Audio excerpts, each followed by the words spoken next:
Hey y'all, this is Rodney and I'm back. When I tell y'all it is so hot outside, it really is. Anyways, so listen, I wanted to talk about this video that I saw. Funky Dineva had posted a video, and I just saw the video was posted yesterday. I mean, he posted the video, I think like 3 or 4 days ago, but I just saw the video had been posted.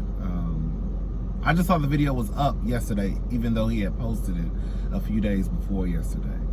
So anyways, so the video was titled Straight Black Men versus Gay Black Men, What is the Issue? And it was a panel that consisted of 6 black men.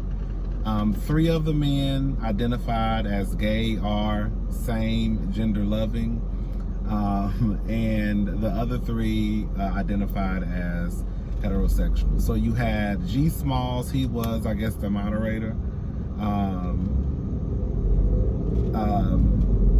He is a gay man. Then you had Dr. Cleo, I think Manago.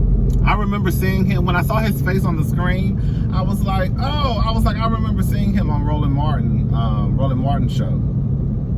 I didn't know he was gay. Well, he doesn't identify as gay. I believe he identifies as same gender loving. So you have Dr. Cleo, you have Earl. I can't remember his last name. He is G Small's cousin. Then you had Frank Ski. I believe Frank Ski is a radio personality out of Atlanta. And then you had Herb, I think, who is a friend, or either he did business with G Smalls. And then you had Quentin Latham, aka Funky Dineva. I absolutely love Funky Dineva. I felt like he did an excellent job at getting his point across. I felt he spoke for a lot of, not all, but I felt like he spoke for a lot of gay black men, including myself. Let me just start off with Dr. Cleo. I didn't know Dr. Cleo was same gender loving. I think that's what he likes to go by. I know I don't, from what I got from it, I don't think he likes to, I'm not gonna say I don't think he likes to go by gay, because he has this I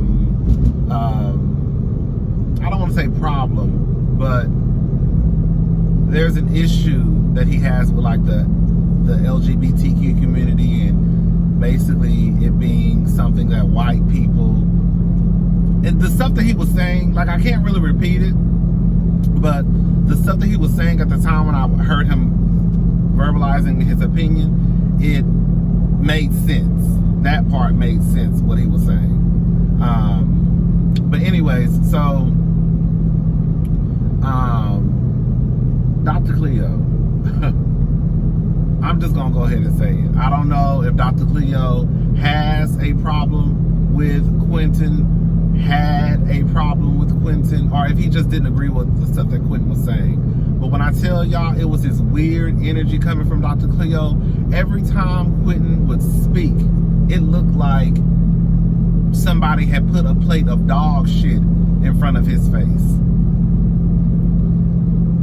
He was either scrunching up his face, looking shocked, acting like he was dazed and confused, like he was taken aback by the things that Quentin was saying. Like the things that Quentin was saying just did not make any sense.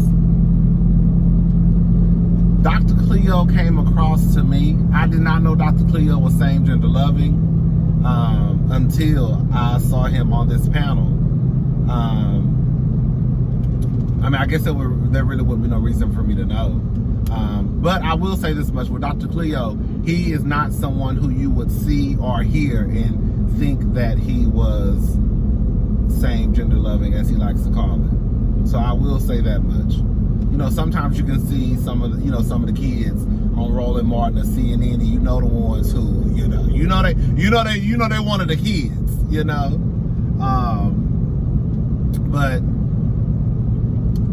I just didn't get his energy. I just did not get it. Every time Funky Dineva would speak, his face was tearing up. He was looking confused. Like, what is this queen talking about? Like, his behavior was coming across as very queenish. He comes across as someone. This is just what I got from this. Like I said, I've seen Dr. Cleo on Roland Martin, but this is what I got from him on this panel. He comes across as someone who has a better than attitude. He comes across as someone that, like, when he sees the gays, especially the ones like Saucy Santana or Derek J or Miss Lawrence, like, he wears them out. Like, yes, it was once upon a time, I'm sure that a lot of us gays, we dealt with a lot of internalized homophobia. I know I was one of them. So when the girls like Saucy Santana came around, I just would be like, girl, laying them out, girl. But then you kind of wake up and just, girl, we all the same. But Dr. Cleo doesn't consider himself gay. So I think, I don't know, he has this superiority complex that and that's just what it is.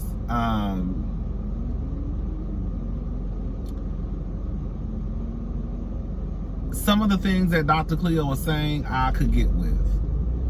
When he was talking about white people and like LGBTQ, I was like, okay, Dr. Cleo was actually making some sense, okay?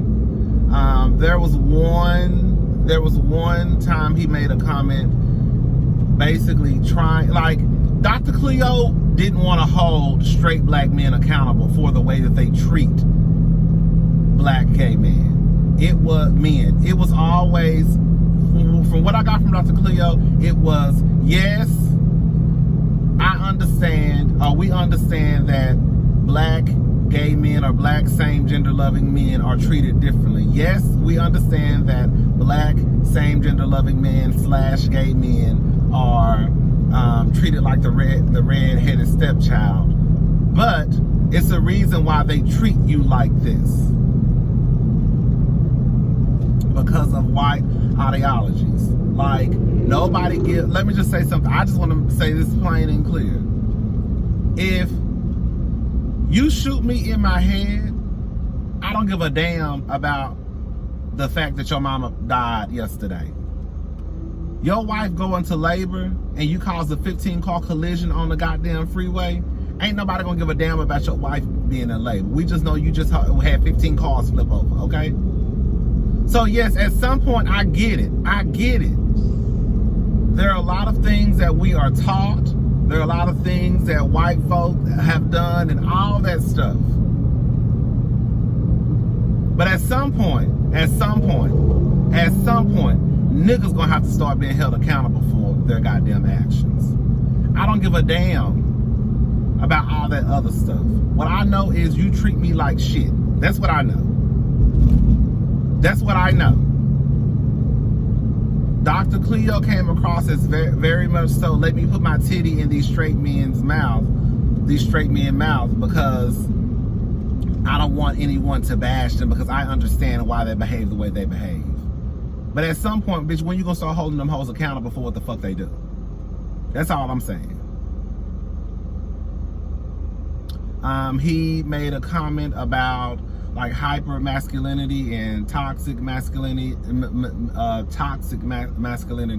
and this is very much so true. But I have some more to say about this too. It is very so much true that when we do have these conversations about hyper masculinity and toxic masculinity, it's one of those conversations that I feel as though people we only have it as though it only exists within like the heterosexual community, but it exists within my community too. And just like Dr. Cleo said, there are a lot of gay men alive. There are a lot of gay men that don't like effeminate men, who will not be seen with effeminate men. That is so much true. But the real gag of the whole situation is those girls are just as effeminate as the men that they don't want to be seen with.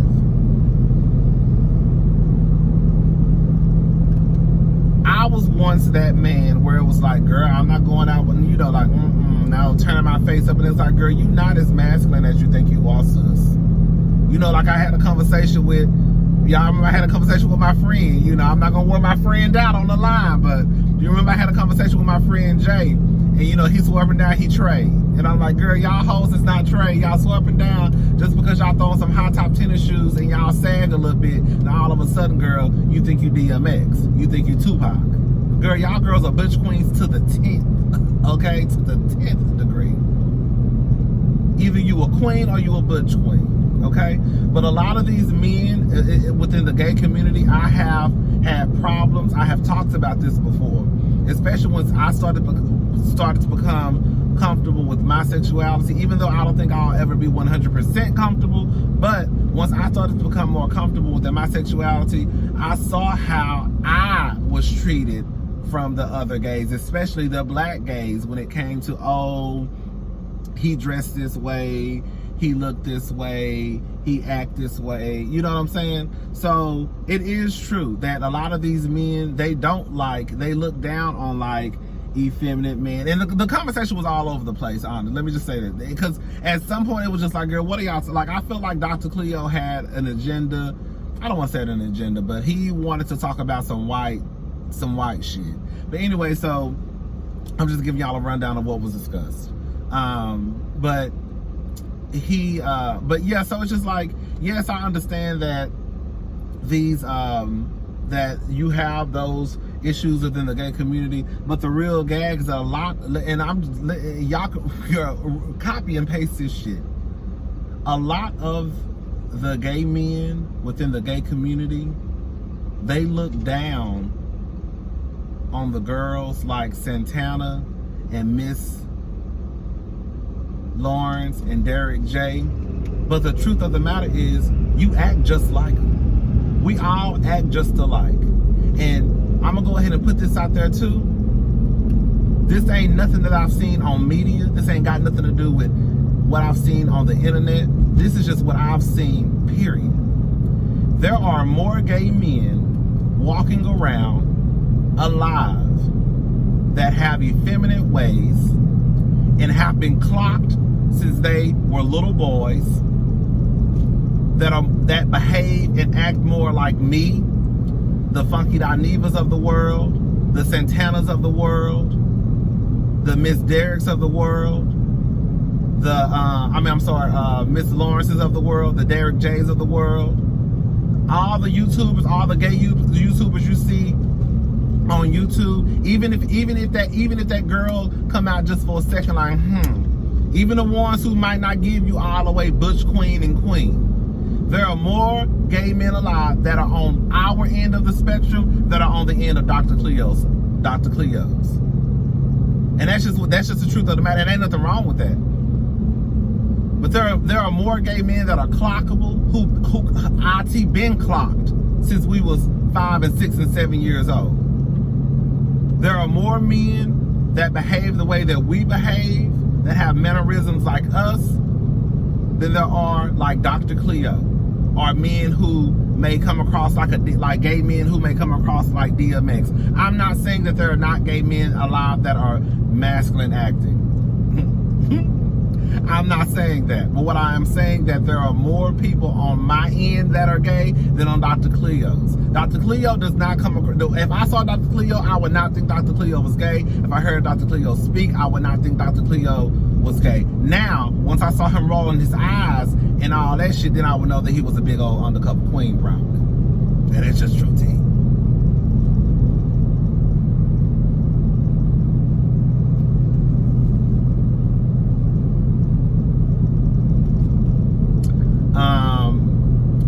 Herb and Earl. This is the thing. If we're gonna have a conversation, we need to have an honest conversation, right? And not all this bullshit, and not wanting to be called what you are. If a white person do something to a black person that people don't like, we label them as racist. But the truth of the matter is, nobody wants to be called a racist. Even David Duke, they don't like to be called racist. They like to call themselves white supremacists. Nobody wants to be called a racist. Nobody wants to be called a homophobe. However, I'm here to tell you, Earl and her, whatever your name is, y'all are indeed homophobic. This is what it is.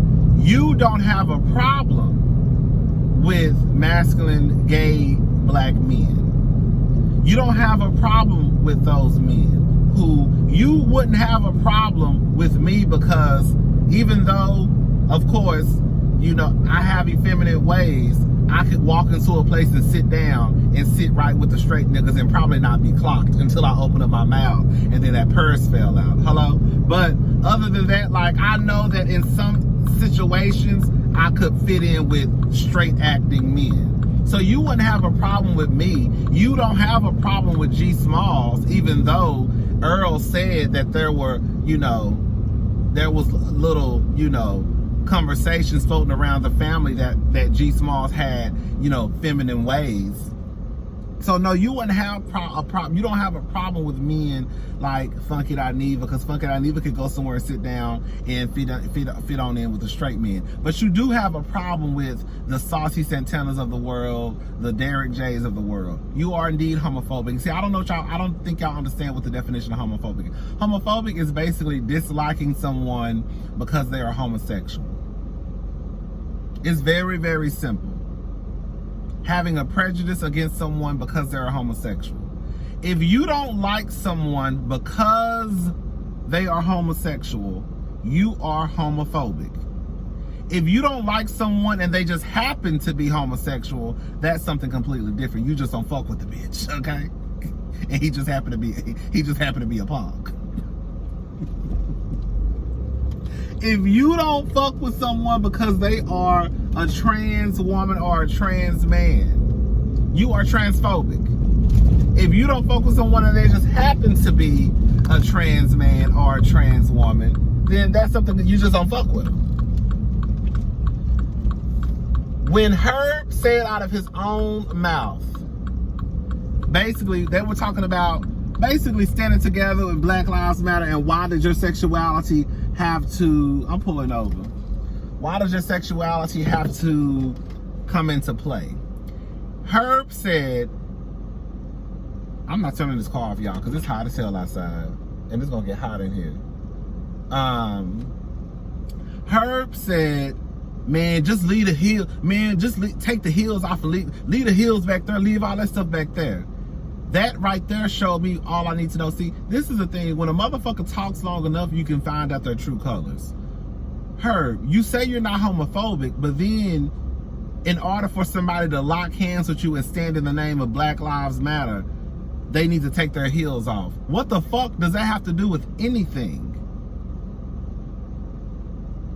And this is why I say a lot of people are full of shit when they start talking about your blackness comes before your sexuality. Because if you thought that was true, then you wouldn't treat us like shit because of our sexuality. If my blackness came before my sexuality, then it wouldn't matter if I had on heels. It don't matter if I came to the goddamn Black Lives Matter protest with some 5-inch stripper heels on, some Daisy Dukes, a Black Lives Matter t-shirt tied in a goddamn ball, and a 42-inch wig on down to the goddamn ground. If we gonna lock hands and stand in the name of blackness, then bitch, we gonna lock hands and stand in the name of blackness. And it don't matter that I have on heels. It don't matter if, you know, what I got on. Why do I have to leave my heels on to make your ass feel comfortable? So no, Herb, you are homophobic. You just don't have a problem with masculine black men, gay men. But the others, you have an issue with.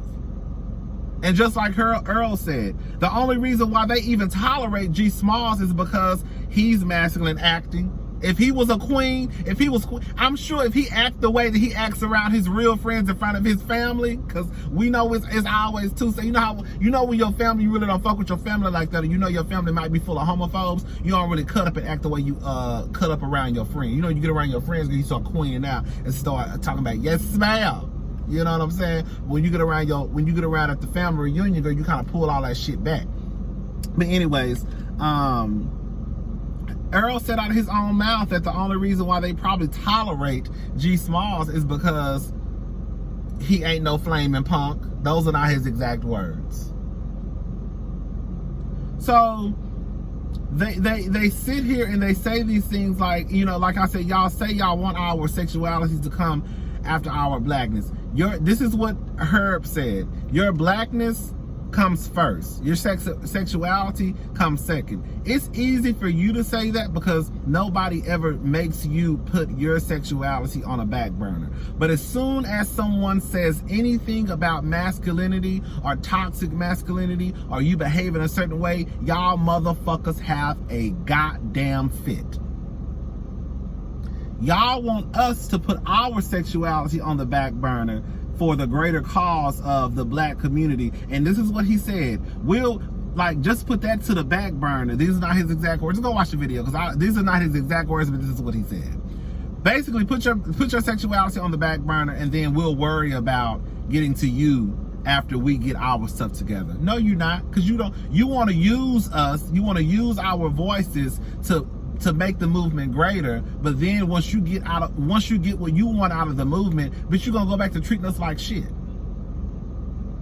You want us to put our sexuality on the back burner, which does not cause any harm to the world, to the community, or anything, but your toxic masculinity does. And as soon as someone even who is this nigga? As soon as someone even mentions toxic masculinity and you and your masculinity, baby, y'all niggas have a fit. But y'all want us to do something y'all not even willing to do. Well, if we walk into a store, they're gonna see you being black first. And even G Smalls had to say, well, that's not necessarily true because there are some gay men who are very effeminate and you can tell that they are gay. Let's just call it for what it is. And again, y'all swear up and down that your blackness comes before your sexuality. But if our blackness came before our sexuality, then anything after our blackness does not even matter, right? Me being a trans woman should not matter. Me being a trans man should not matter. Me being one of the biggest punks in Houston should matter. Me being one of the biggest punks in Atlanta should matter if that came after my blackness. But we know that's a goddamn lie, because whenever you see us in public, your first thing is, I saw some punks today. Your identifier for me is, I saw some punks in a mall. Not I saw some black men who just happened to be gay. But I saw some punks, I saw some sissies, I saw some faggots. So you can miss me with that bullshit talking about, oh, your blackness comes before your sexuality, when you don't even put our blackness before our sexuality. Because again, when you see us walking through the streets, your first thing out of your mouth is, there go some punks, there go some sissies, there go some faggots. Not there go some black men. I saw someone who could look like they was a black trans woman. It's not any of that. So y'all still on some fuck shit. I thought fucking Aniva did an excellent job. He came out the gate swinging, okay? He came out the gate swinging to the point where G Smalls went back to her to ask him, did he want to respond to Funky Aniva? He was like, no, let somebody else talk, because you ain't got shit to say. Then he started talking about basically I guess the reason, because we lead with our sexuality. What? He started talking about Don Lemon and how Don Lemon used to behave a certain way. No, see, this is where I'm gonna have to call you a liar. From what I understand, Don Lemon was almost taptoeing. What is it called? Tap dancing on the line, right? And then all of a sudden, he must have woke up one day and then he wanted to grow his hair into an afro, and girl, now he Black Lives Matter. But at one point I heard Don Lemon was very problematic when it came to like Black Lives Matter and black people and all that stuff. Don Lemon doesn't have to talk about his sexuality on television because Don Lemon works at CNN. Him being gay ain't got shit to do with CNN. Now, maybe if they were talking about black LGBTQ or LGBTQ, then he could probably mention something as a personal story. But for the most part, from what I understand, journalists, from what I understand, correct me if I'm wrong, the story is really not supposed to be about you. You're supposed to put the story out there, and then that's what it is. So Don Lemon doesn't have a reason to make the story about him because that's not what he does. You fuck with G Smalls because G Smalls can fit in. That's all it is. You fuck with G Smalls because G Smalls acts, because it's an act. He acts like a straight man around you. He acts like a straight man around Earl and his family. Now, I let me stop, because I don't know how G Smalls acts around his home, around his sisters. I don't know. But that's why you fuck with G Smalls. But the question is, you would not, no, not even a question. It is a fact, and you know it's a fact. You would not fuck with Saucy Santana, because that's too much. You're not gonna walk down the street with Saucy Santana. And just like Quentin said, let's stop beating around the bush and call it for what it is. You don't want to be called gay because you've always told it was wrong. Stop with the bullshit about, oh, I don't want to be identified as something that I'm not. Because if you walked into a place and somebody thought you was rich, you wouldn't have a problem with that. They think you coined down. You have a problem with being identified as gay because you have been told that gay is wrong. Even though the people who told you, you know, the real gag is like, a lot of the shit that we repeat and a lot of the shit that we believe in, we get that shit from our mamas and daddies and grandmamas and grandpapas and sisters and cousins, and they don't even know why they believe in the shit. It's just one of those things. Y'all see this thing? It's just one of those things where, even as far as with the Bible, sit down and everybody repeat the most generic lines out of I ain't gonna say generic, but everybody repeat the same lines out of the Bible. Thou shalt not judge, thou shalt not kill, thou shalt not steal, thou shalt not lie, treat people like you want to be, like all this stuff that's really pretty much everybody knows. But when you start to really get down to it, your mama can't tell you shit about the Bible. Your grandmama can't tell you shit about the Bible because her daddy told her something, and all she did was just pass the message along from generation to generation. When it comes down to it, don't nobody know shit. Y'all, we don't know shit but what the people told us, and because our grandmama told us something, or because my big daddy told us something, we take it as the gospel.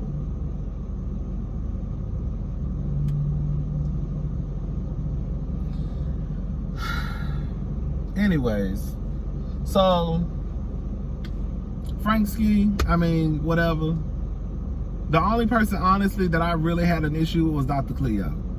Like, I'm sure that Dr. Cleo has been, I think he said it that he has been, you know, he's had these discussions, been a part of panels. I'm sure that he has more than what he can remember. But Dr. Cleo's not a black gay man that I would listen to. He doesn't even identify as gay, which is fine. Whatever, people can identify what they want to identify as. He identifies as same gender loving. You know, he had even something like he has this, like, even when he tried to hold straight black men accountable, it was more. It can't. This is what Dr. Cleo did. I need y'all to go watch this video so y'all know I'm not making this shit up. This is what Dr. Cleo did. Yeah, we understand. Okay, y'all need to understand that the reason why those gays feel this way is because those punks are pretty much sensitive.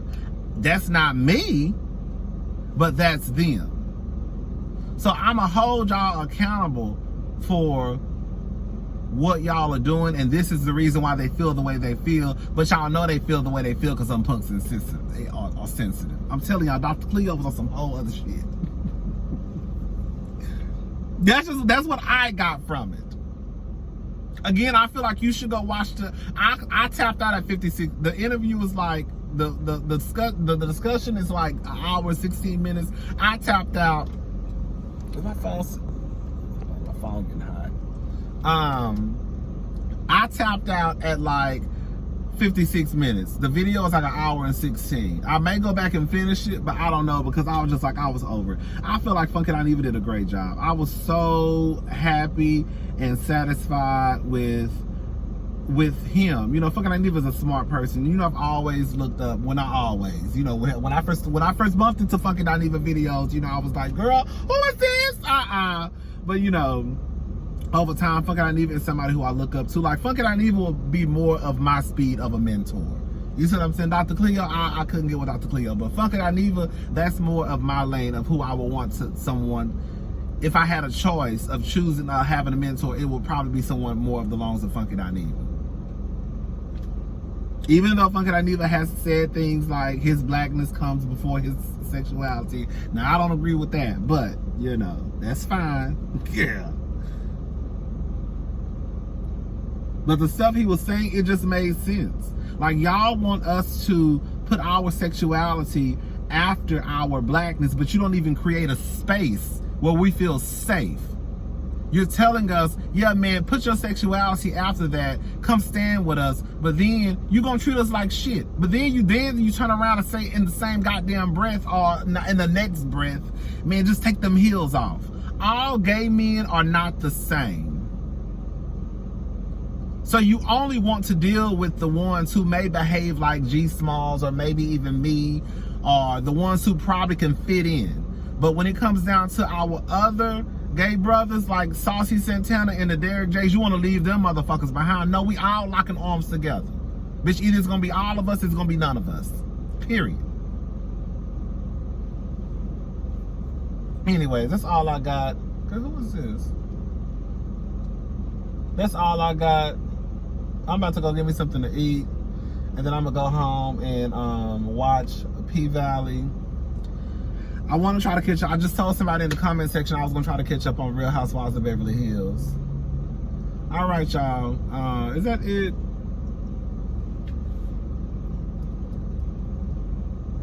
Yeah, that's it. That's all I got. Bye, y'all.